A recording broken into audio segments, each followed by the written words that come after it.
جس نے کسی کام کا ارادہ کیا لیکن فال نکالنے کی وجہ سے، بدشگونی کی وجہ سے وہ اس کام سے رک گیا، فقد اشرکا، تحقیق اس نے شرک کیا۔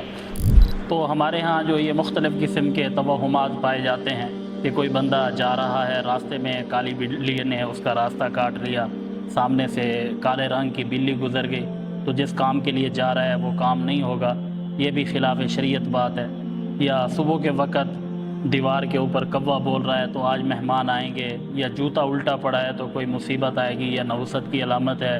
یا اس طرح رات کو جھاڑو نہیں دینا کہ گھر میں فاقہ آئے گا۔ اس کے علاوہ اور بھی بہت ساری چیزیں ہیں کہ اگر کوئی بندہ گوشت لے کے جا رہا ہے تو اس کے ساتھ پیاز رکھ دیں کہ پیاز کے رکھنے سے وہ جنات وغیرہ نہیں آتے، وہ گوشت نہیں کھاتے یا انسان کو پریشان نہیں کرتے۔ یا اسی طرح چھوٹے بچوں کو خوشبو نہیں لگانی، جنات چمٹ جاتے ہیں۔ بہت سارے توہمات ہمارے اندر پائے جاتے ہیں، یہ سب خلاف شریعت ہیں۔ ایک مسلمان کا وظیفہ اور ایک مسلمان کا عقیدہ یہ ہونا چاہیے کہ اگر اللہ تعالیٰ نفع پہنچانے پہ آئیں تو کوئی نقصان نہیں پہنچا سکتا، اگر اللہ تعالیٰ نقصان پہنچانے پہ آئے تو ساری کائنات مل کے اس کو نفع نہیں پہنچا سکتی۔ اس لیے اللہ تعالیٰ نے ہمارے لیے جو کچھ لکھا ہے وہ ہمیں مل کے رہے گا، ان چیزوں سے کچھ نہیں ہوتا۔ جو مختلف قسم کے توہمات ہندوؤں کے ساتھ رہنے کی وجہ سے ہم نے اپنے اندر پیدا کر رکھے ہیں، جیسے میں نے کچھ چیزوں کا ذکر کیا، اس کے علاوہ اور بھی بہت ساری چیزیں ہیں جو ہمارے معاشرے میں پائی جاتی ہیں کہ دودھ اگر گر جائے تو اس پہ بھی مصیبت آ جائے گی، اور کوئی بندہ جا رہا ہے پیچھے سے کسی نے آواز دے دی تو یہ بھی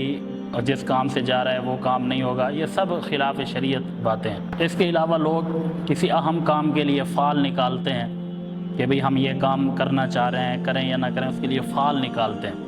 ایک ہوتا ہے استخارہ، وہ تو سنت سے ثابت ہے، وہ اور چیز ہے۔ فال نکالنا کہ ہندو بھی فال نکالتے ہیں، اور زمانہ جاہلیت میں بھی لوگ فال نکالتے تھے۔ فال یہ ہوتی ہے کہ پہلے زمانے میں ایک تھیلے میں 3 تیر ہوا کرتے تھے، اس کے ایک کے اوپر لکھا ہوتا تھا افعل، دوسرے کے اوپر لکھا ہوتا تھا لا تفعل، تیسرے کے اوپر لکھا ہوتا غفل۔ اب کوئی بندہ کسی اہم کام کا ارادہ کرتا، کسی سفر پہ جانے کا ارادہ کرتا، یا کوئی شادی بیاہ یا کچھ بھی بڑا کام کرنا ہے تو وہ ان کے پاس جاتا، اس کی باقاعدہ فیس ہوا کرتی تھی، وہ ادا کرتا، اور وہ ایک تھیلے سے تیر نکالتا۔ اگر اس پہ لکھا ہوتا افعل کہ یہ کام کرو تو وہ کام کر لیتا، اگر لکھا ہوتا لا تفعل تو وہ نہیں کرتا، اگر لکھا ہوتا غفل